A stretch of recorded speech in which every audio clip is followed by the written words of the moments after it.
I'm Jim Hazley. Welcome to Columbia County Progress. And this is a podcast that's sponsored by the Democratic Party of Columbia County. Today, we're going to talk a little bit about CAFOs, concentrated animal feeding operations, and what they mean for Wisconsin communities. CAFOs are large-scale farming operations with more than 1,000 animal units. Because animal units vary by species, dairy, cows, beef, cattle, hogs, and poultry, they're used to standardize the size of these operations. A small CAFO with 1,000 animal units would have 700 to 715 dairy cows on it. There's nothing small about CAFOs. In this episode, we speak with Randy Krause, a longtime board member of the Wisconsin Natural Food Association, an organization focused on promoting healthful living through organic and sustainable agriculture. Randy shared that there are around 300 CAFOs in Wisconsin, including 3 in Columbia County. To put the size of a CAFO in perspective, Randy reflected on his uncle's dairy farm in the 1950s and 60s, just 35 cows and about 100 acres. Farming then looked very different. Randy told us how many of the practices from that era would be considered organic today. Now, however, many farmers are feeling the pressure to go big or go home. So why are more farmers getting bigger? The financial pressure on the farmers is intense. Expanding can feel like the only way to stay afloat, while the alternative, taking on debt, can be risky in an already unpredictable industry. While CAFOs can help a farmer stay in business, they also raise significant concerns around water quality, air quality, and community impact. The EPA and many states, including Wisconsin, consider CAFOs a significant contributor to water pollution. Large volumes of liquid manure are stored and spread on fields, which can lead to runoff and seepage into groundwater after heavy rain. This can increase nitrates, bacteria, and ammonia levels in drinking water, posing risks to human health and the ecosystems of rivers and lakes. If wells are contaminated, homeowners may need to install costly filtration systems. Another issue is frequent heavy truck traffic, which can damage local roads. Yet another issue worth mentioning is reduced air quality. CAFOs can emit strong odors as well as gases like ammonia and hydrogen sulfide, which can affect quality of life. At higher concentrations, they can pose health risks for nearby residents and workers. Those odors can also lower property values. Fortunately, the CAFOs in Columbia County seem to be well-run operations. The most recent incident of a spill was in 2013 when a UW research facility in Columbia County had a spill that left a 1-mile trail of animal waste. Spills happen, they can be unpredictable, and they are difficult to remediate, sometimes taking months. Some communities are responding through local operating ordinances that help manage these impacts, placing conditions on siting, operations, and monitoring to minimize the chance of accidental spills and ensure that more of the costs are borne by operators rather than residents. At the same time, there are alternatives for farmers who want to avoid scaling up to CAFO size. Going organic is one option, and farmers can find support for organic, sustainable, and regenerative practices through groups like Marble Seed and Acres USA. Other options include community-supported agriculture, or CSAs, farmers markets, and contacting the Wisconsin Food Hub, which connects producers directly to consumers. For those looking to learn more or get involved, there are also helpful resources from the Socially Responsible Agriculture Project to Sustain Rural Wisconsin Network, along with state tools like the Spill Hotline.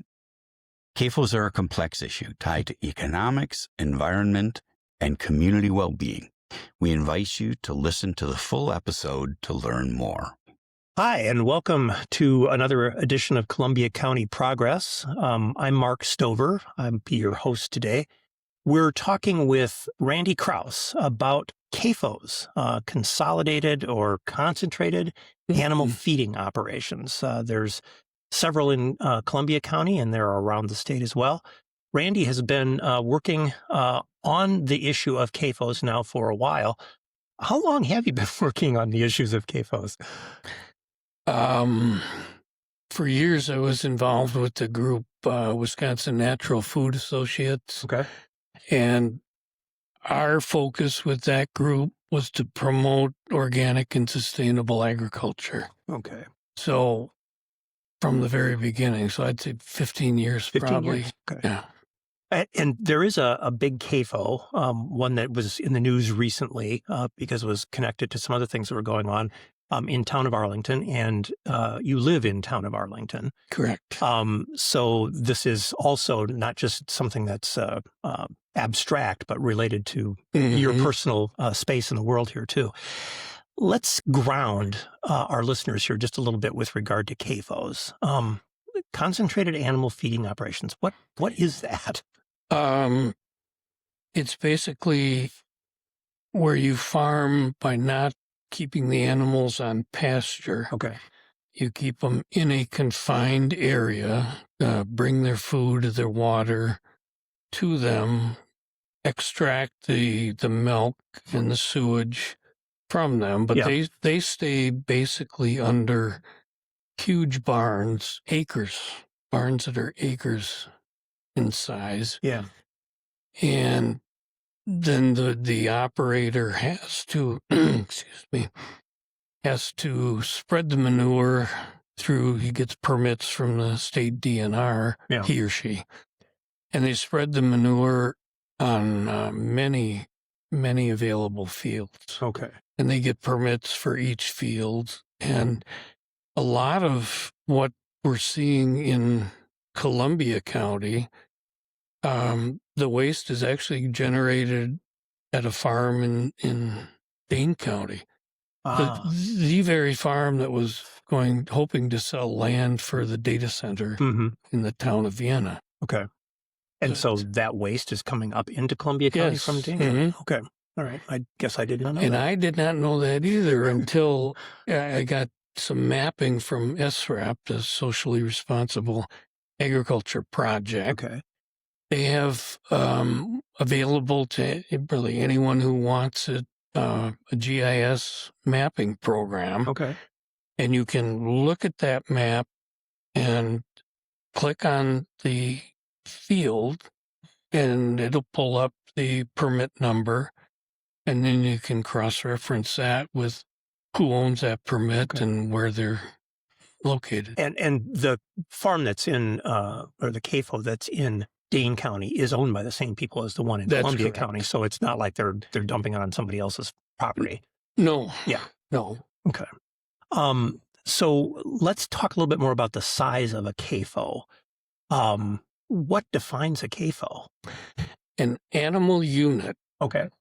And for every animal, there's a different formulary for how to arrive at it. Whereas, a beef cattle is basically a 1-to-1. Okay. Okay. Dairy is less than 1-to-1. I think it's about 0.74. Okay.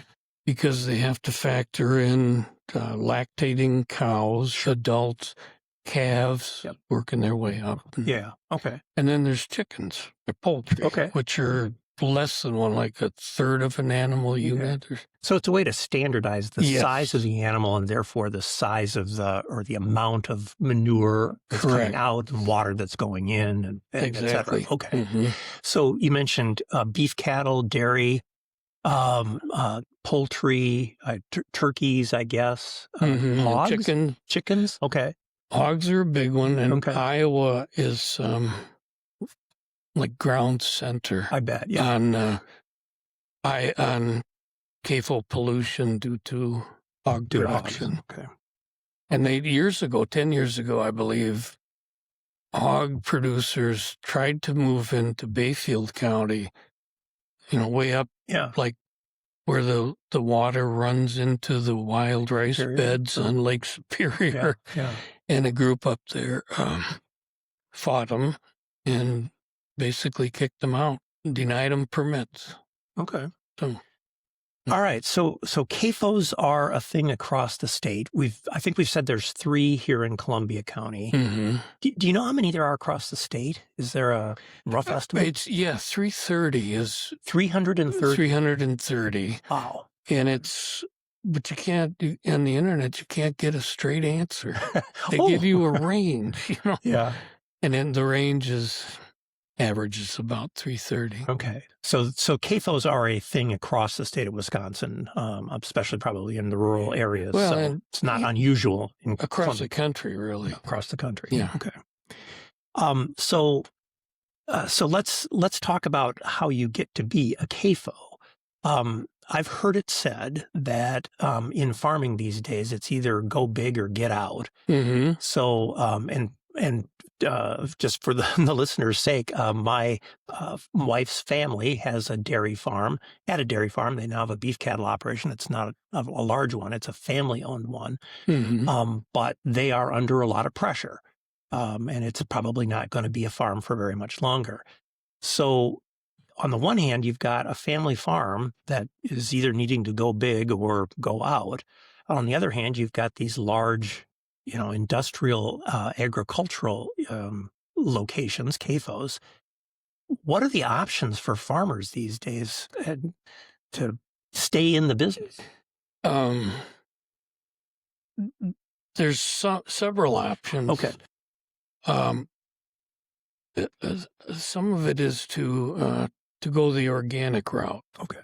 And the sustainable. And there are many organizations that will help with that.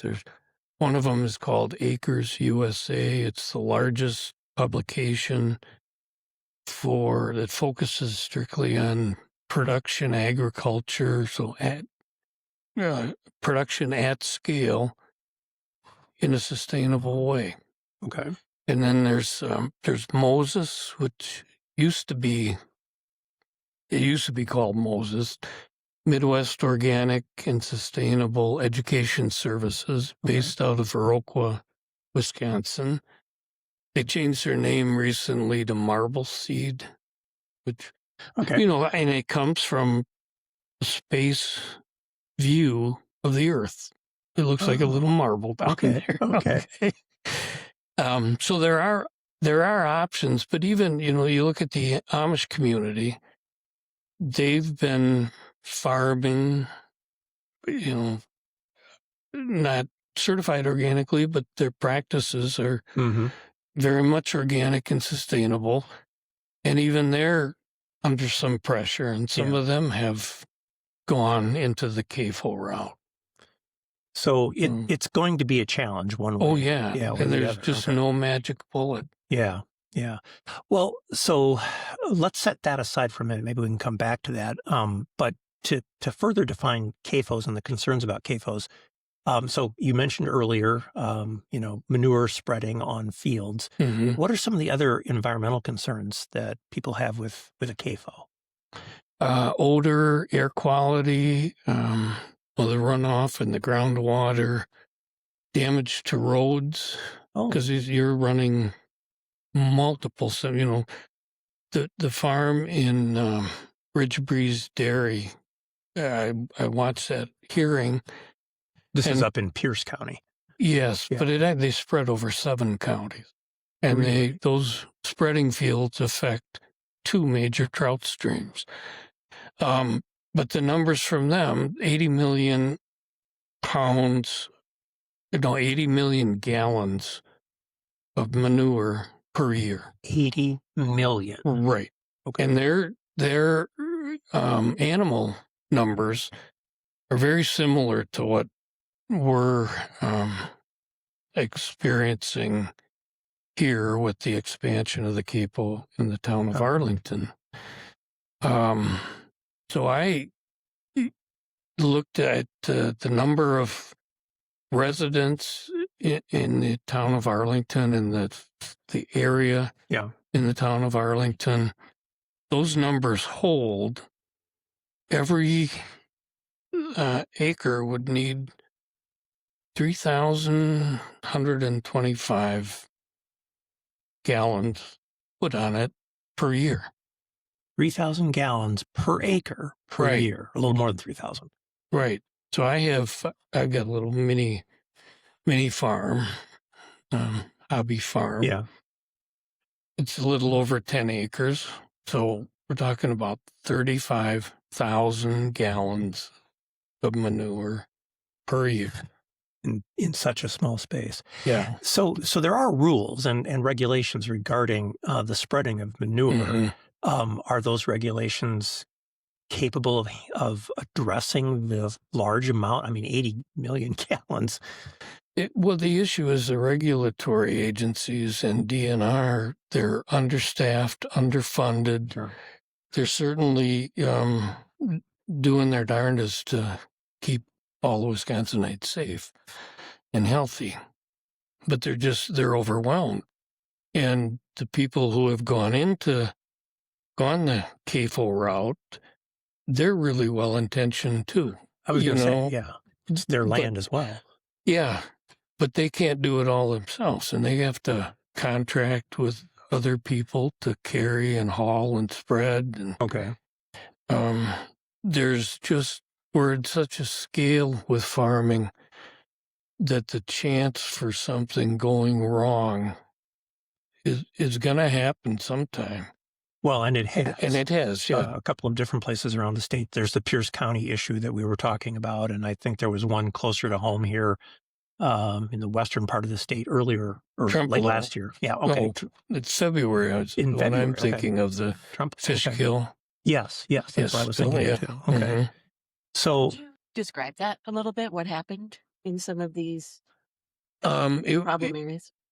The manure was spread ahead of a major storm event, and so it just ran right into the streams, and the DNR had to go out and document all kinds of dead trout, among other fish. Yeah, just trout. And how long does that last? The manure spilled or overran for a variety of reasons. The trout were killed. How long is the stream under siege like that? Until it flushes out, I suppose. So yeah. Weeks, months. Yeah. Okay. One of the neat things about this SRAP GIS mapping program is you can look at all the impaired waterways in the state, and there's a lot of them. They're currently impaired as a result of manure spills? Yes. Okay. Well, or other things? Other things, okay. Yeah. Cumulative effects have impaired the waterways. Okay. The ones that are listed as not impaired, you don't know whether they just haven't been studied enough. Yeah. You know? Well, and water is an important resource in Wisconsin for a variety of reasons, not the least of which tourism is too. Yeah. Well, and we drink it. Yes. So with respect to the growth of CAFOs, let's come back to SRAP and some of the other alternatives that you were talking about earlier. If a county is interested in sort of steering away from CAFOs, what kind of regulatory or structural things can they put into position to sort of guide people away from developing CAFOs? There is a thing called an operations ordinance. Okay. Which most often they're done at the township level. Okay. I'm not familiar with any that have been done on a countywide level. But what they do is they define who pays for what. And it's in essence a means of, for the most part, keeping the cost of the operation, like they say, on the producer's side of the fence, rather than the public's. And we have a sheet that maybe you can put up on your website or something that compares in columns all the different features from the Wisconsin, the existing laws and the Wisconsin regulation versus what's in place once you have an operations ordinance. Okay.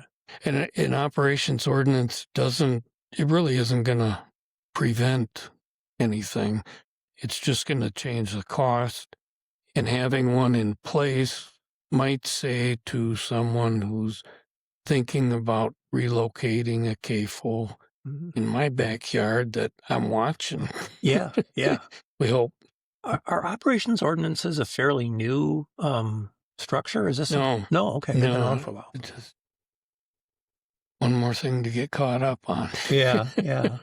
And so an operations ordinance also could go into things, if I'm recalling my knowledge of these, can go into things like safety issues on the farm and emergency preparedness for Exactly, things. yeah, the fire response Right. and all that. So talk a little bit more about that part of things, because, I mean, a farm can have other problems other than just a spill or runoff from a manure spread.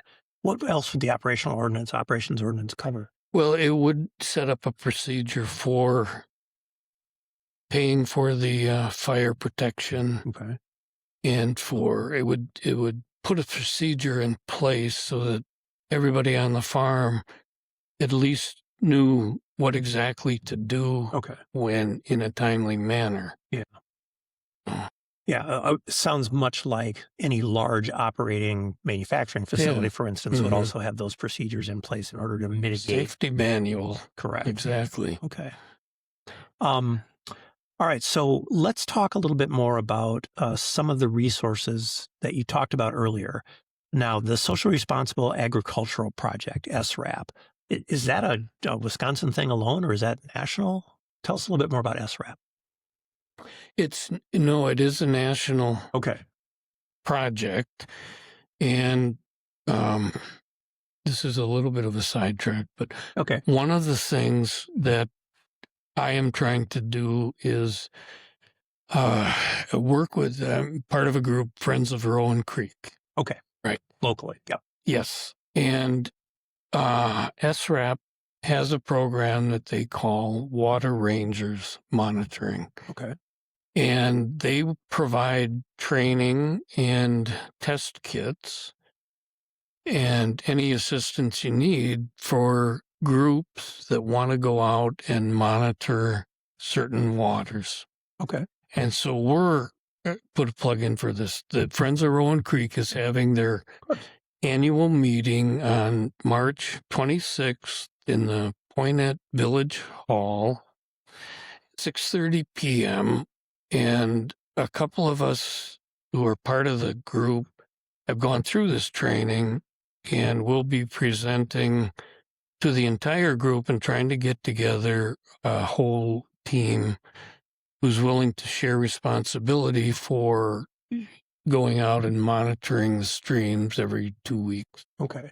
And then we'll record our data online. And this information in the training came from a gentleman who's with SRAP from Virginia. Okay. Which, gets back to that national thing. Yep. Right. So we're looking forward to starting that. And that is one thing we want to emphasize in our podcasts is how can people get involved after they've heard something on the podcast, if they want to get involved, if they want to learn more. So we'll come back to that. Right. Okay, we'll come back to that again. There's also an organization called Grassroots Organizing in Western Wisconsin. Right. And I've heard that they do some educational kinds of things too. Can you talk a little bit more about them? Yes. And they're the ones who basically brought the suit against Ridge Breeze Dairy, which at Ridge Breeze it's a corporate group based in Appleton, Wisconsin. They are running 5 CAFOs around Wisconsin. Oh, yeah. So they got together with Midwest Environmental Advocates, a legal firm. Right. And they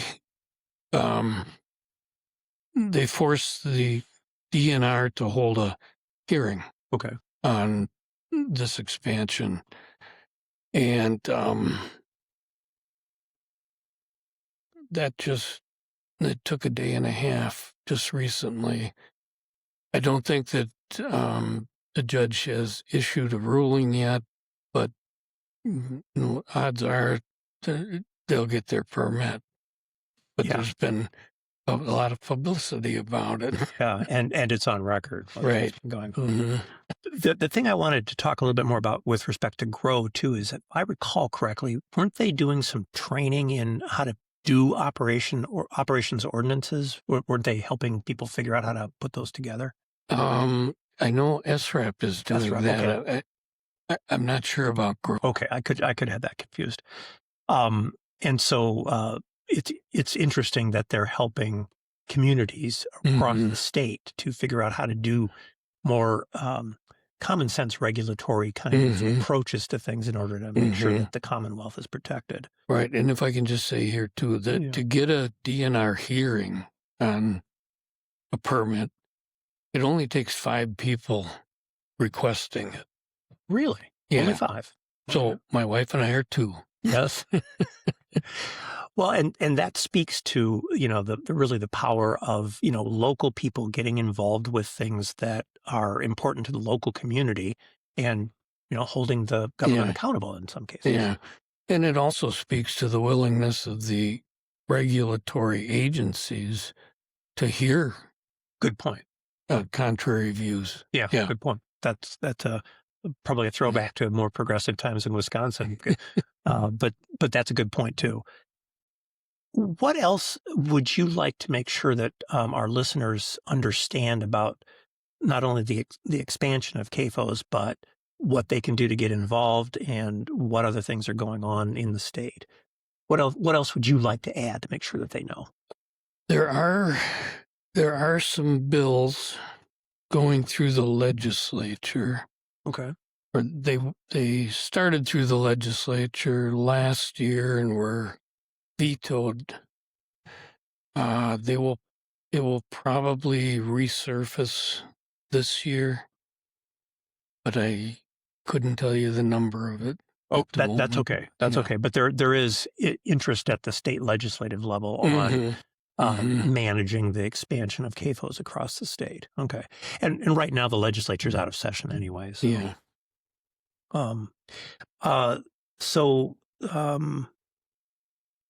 The alternatives to CAFOs, we talked about this a little bit earlier too. We talked about more sustainable ways of growing food for people.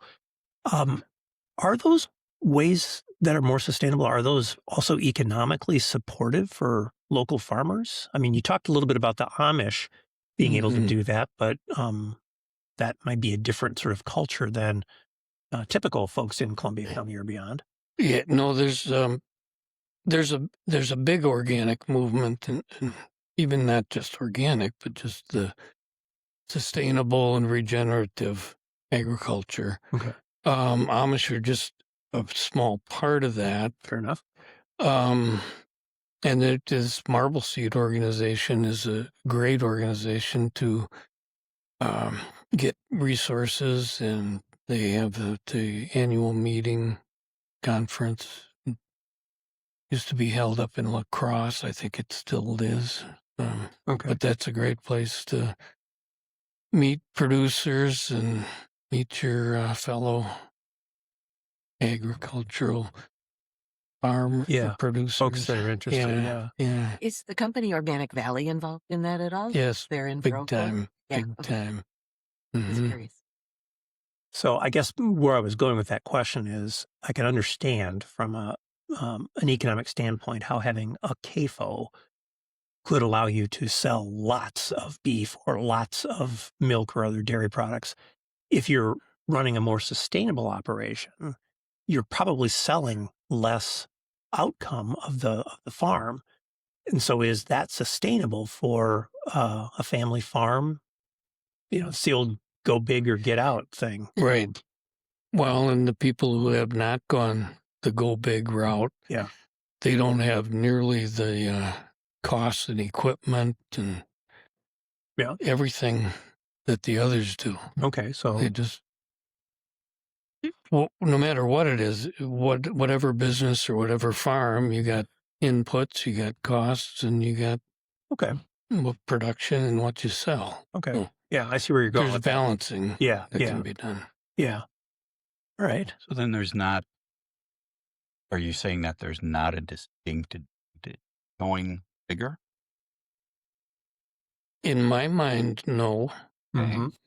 And, beyond just the costs to the operation and to the environment, you also have to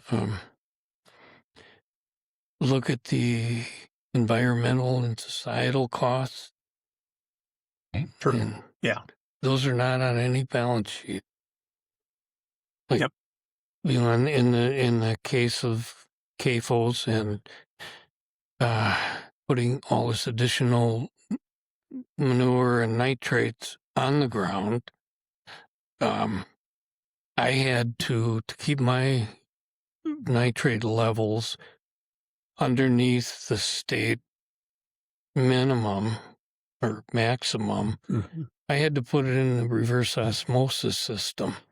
So a couple $1,000s for me. That's on my sheet, not the producer's. Right.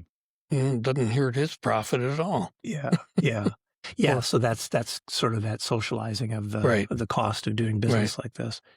I think that we've got a situation here that's a lot like some of the other situations with data centers or with other large investments that are taking place in areas around the state, not just in rural areas, but in the cities and towns of Columbia County as well, where that social cost is not well understood because there isn't a personal balance sheet that you report out on. So that's where I was thinking with respect to local regulatory processes or even state regulatory processes, is there a way to more evenly balance that out by making sure that those costs that are not well managed on a CAFO's balance sheet are better controlled, I guess is word. And one way is through the operations ordinance that does specify who pays for monitoring, who pays for cleanup. And would that also specify the costs of local community members having to install reverse osmosis systems, for instance? I don't think that would be addressed through the operations ordinance, but it would be nice if that were somehow addressed. Okay. But it would address the CAFO's operations from a standpoint of not creating that problem in the first place, I guess. Is that correct? Well, or controlling it better? Yeah. Yeah. Okay. As far as you know, do most of the existing ordinances cover who pays for cleanup and those kinds of things? I don't think so. That's a problem. Or an opportunity for further legislation that could say, look, if there's a spill like this or a manure overage, that we need to know specifically who's going to pay for that and how that's going to be done too, in a way that would be both sustainable and cost effective. So there might be more to do with operations ordinances than the sort of current state of the art. Yes, or an operations ordinance is just one arrow in the quiver. Another way to look at it. So with the expansion of that CAFO in Pierce County, one of the issues, one of the reasons that the suit was brought was because, as I understand it, the DNR is not requiring any monitoring wells in the vicinity of the farm. And if you're not monitoring the groundwater, how do you know if there's been pollution? So. And to that point, that's one of the reasons that this group at Friends of Rowan Creek wants to routinely and regularly monitor the stream. Yeah. And And that sounds like a great way for people to get involved. I mean, not just with Rowan Creek, but with other areas around the county, around the state for that matter, learning how to do that, that monitoring, that local, what did you call it again? What's the program is called Water Ranger. Water Ranger. Yeah. I don't know if we get little badges or what. That would be nice. That would be. You should. I have two things I want to come back. Well, one thing I want to come back to, and I guess maybe two. But first of all, what is the status of the CAFOs in Columbia County right now? Are we having any issues with spills or problems that, like the kind we've been talking about here? No, not that I'm aware of. Okay. And the one CAFO that I've been focusing on at Blue Star Dairy, just off of Highway 60, they've gone to the town of Arlington board, gotten permission to expand, and now they're going to go to the DNR next, which is kind of backwards from typical procedure. You would get your permit from the DNR first, and then go to the town board. And is there a reason why that? It's just I don't know the way it went. Okay. But that's good to hear that there currently aren't any issues with manure spills or anything like that. And everything I hear about them is that the operators of Blue Star Dairy are, very stringent and dedicated and really want to do the best. Yeah. So that's a really good sign. And I think also the fact that the community is interested in what's going on can help even to support them to make sure that things work out well. The other thing I wanted to come back to early on in the conversation here, we were talking about the definition of CAFOs, and CAFOs being mostly like a big sets of buildings where the animals are kept inside all the time, as opposed to the more traditional or more environmentally friendly, perhaps, a way of pasturing cows or beef cattle. What are some of the issues with regard to keeping that many animals that close together for those long periods of time? Certainly that's got to have some impact on the animal. All the health issues, overcrowding. Yeah, can you talk a little bit about those health issues?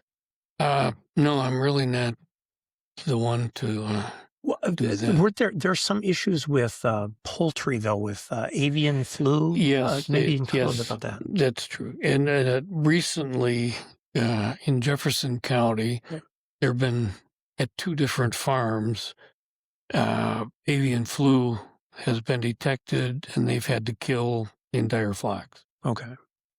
And that issue was exacerbated by the fact that they were so close together, because then they could catch the flu. Right. And there's avian flu is present in the wild bird population too. Okay. But the wild birds typically don't congregate like they do on a chicken CAFO. So, I mean, where that goes to is for people that might be interested in learning more about CAFOs, and especially ones with chickens or birds, turkeys, whatever. A CAFO can be a dangerous thing for the animal as well, not just the humans that are affected by what's going on. True.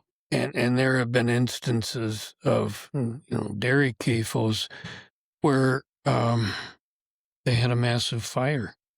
Okay. Yeah, sure. Hundreds of animals killed. So then you have the carcass disposal problem. Right. So people that are interested in animal welfare in general may have some interest in getting involved with learning more about CAFOs, learning more about operations ordinances, learning more about how to protect not only the environment, but the lives of the animals as well. Very interesting. For our listeners, why should they care about CAFOs and concentrated animal feeding operations? That's just something that farmers are doing. Why should a listener care? Well, if the listener lives in the area or vacations to the area, likes to fish trout, and most of Wisconsin, there's trout streams all over, doesn't want to pay thousands of dollars to have their own water filtered to make it drinkable. Those are good reasons. But how likely are those things to be an issue? I can't put a percentage on it, but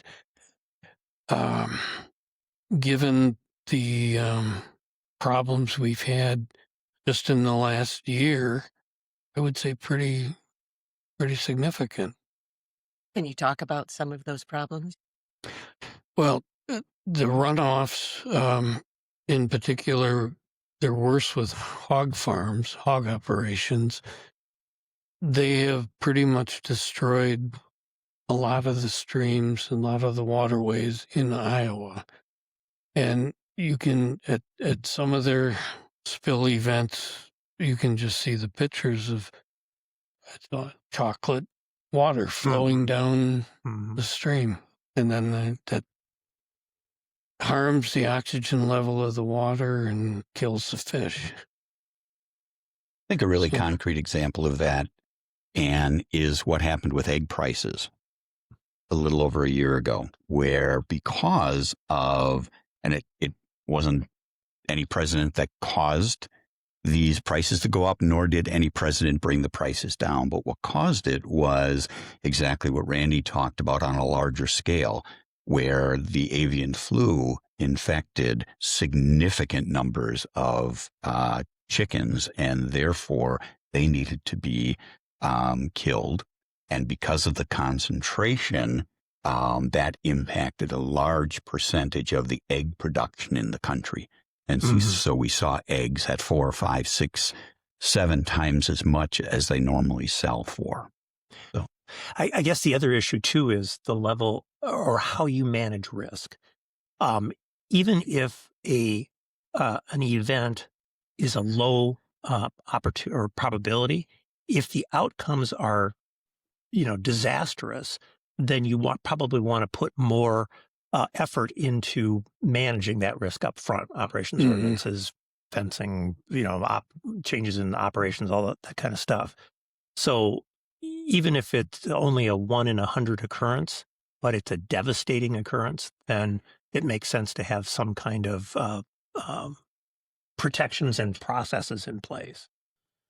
So I think that's probably what people are continuing to work on too, is how else can you more effectively manage a CAFO so that the chances of a spill in the first place are less likely, or the chances of a spreading operation that then is affected by the weather is less likely. And I know there's regulations and rules about where and when you can spread, but I think if people are really interested in managing the CAFO impact on the environment, they will think about those kinds of things, especially if the cost is more kept inside the fence, as you said. And another approach to it is basically to manage our own consumption so that there's not the demand for CAFOs that there currently is. And there, I buy my eggs from the egg lady. I'm not going to tell you who she is. I don't want the competition. But the price demand would drive prices up. Yeah, well, probably. Yes.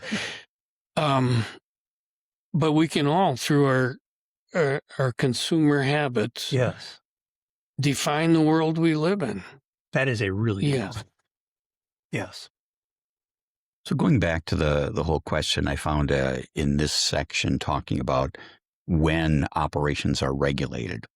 And so in that SRAP document, it talks about CAFOs being subject to state regulation if they contribute pollution to surface water, groundwater, or wetlands, or if they are large enough to warrant regulation because of the risk of such discharges. And so it's one of those things that works best if we can put the regulations in place to prevent an environmental disaster rather than spending however long to clean up after already creating a problem. Agreed. Yeah. So that prevention issue, as well as what Randy was saying about looking at the demand side anyway of beef and dairy operations or hog operations or whatever it might be, right? Because that is something that individuals can take action on. They might not be able to take action on legislation or on remediation of a particular spill, but they can take action in their way they live their lives. I like that. And point. a good way to start is just go to your local farmer's market, buy from your neighbor. Common ground. Yep. I don't know if we've explicitly talked about that we're not anti-farming. But the position that I would take is that we are not attempting to say we don't like businesses expanding, that we don't like farmers. I mean, the reality is they produce the food that we eat, and I very much appreciate that. I think everybody around the table appreciates We that. do. And what we're trying to do is balance expansion and how these businesses operate when they have a clear, direct interrelationship with the environment around them. And by addressing it up front and making sure that we have talked about a relatively, I don't want to say high likelihood, but there is a likelihood that if accidents occur in this type of operation, that there are going to be negative environmental impacts. And so by getting ahead of that, putting in place the safeguards, defining who's responsible, and having an open and public dialogue about it, I think we come to the best possible solution where businesses are able to expand and farmers are able to get bigger if that's the appropriate thing to do, while also protecting neighbors, the environment, the quality of life for people in both the immediate vicinity of these operations, but also the broader environment and broader social structure in that area.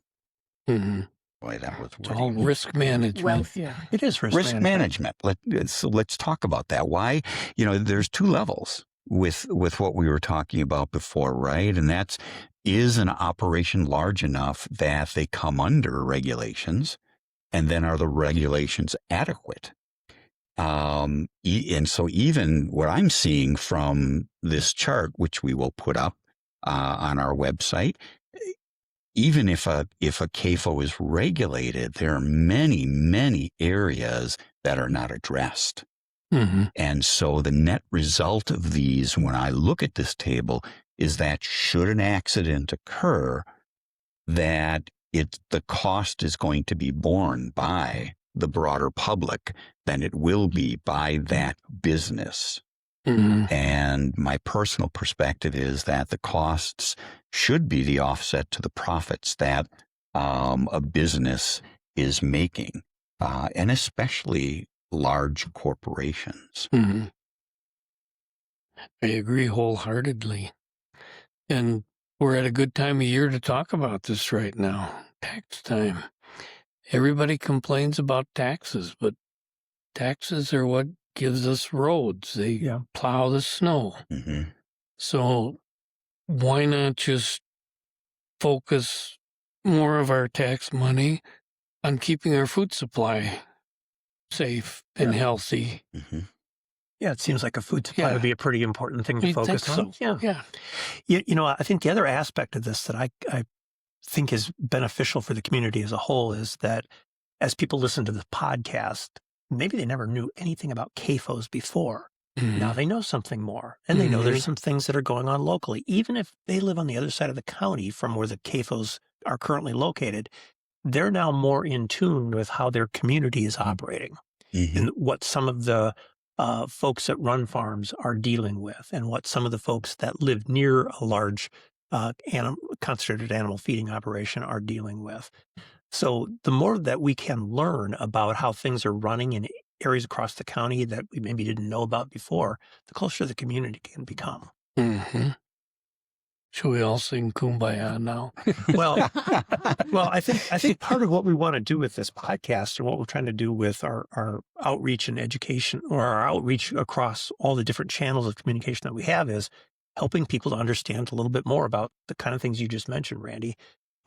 Maybe we should think about our taxes as not just being a burden, but also being a way to support our neighbors or support ourselves in things that are of, acute interest, like where we get our food. Well, Randy Krause, thank you so much for being here today. We really appreciate your time and your knowledge about what's going on, and hope to talk to you more about some of these things real Well, soon. thank you. I've enjoyed speaking with all of you.